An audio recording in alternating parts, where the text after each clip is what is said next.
नमस्कार, मी प्रसाद ओक.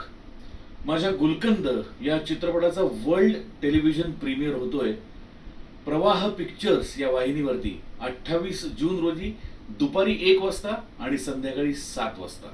सगळ्यांनी नक्की बघा. गुलकंद हा आमच्या आवडत्या जोडीचा म्हणजे सचिन मोटे सचिन गोस्वामी या जोडीचा चित्रपट आणि सोबत समीर चौगुले, ईशा डे आणि सई तामणकर. सईने आणि मी खूप वर्षांनी या चित्रपटाच्या निमित्ताने एकत्र काम केलं. फार पूर्वी आम्ही हाय काय नाही काय नावाच्या माझ्याच चित्रपटात एकत्र काम केलं होतं. त्यानंतर बरीच गॅप गेली आणि या चित्रपटाच्या निमित्ताने पुन्हा एकदा आम्ही एकत्र काम केलं. मला खूप मजा आली. धमाल चित्रपट आहे, तुम्हाला सगळ्यांना खूप आवडेल.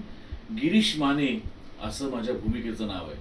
बघा, तुम्हाला भूमिका आवडते का, चित्रपट आवडतोय का, आणि आवडला तर आम्हाला नक्की कळवा. प्रवाह पिक्चर्स या वाहिनीवरती 28 जून रोजी दुपारी 1 आणि संध्याकाळी 7 वाजता. नक्की बघा.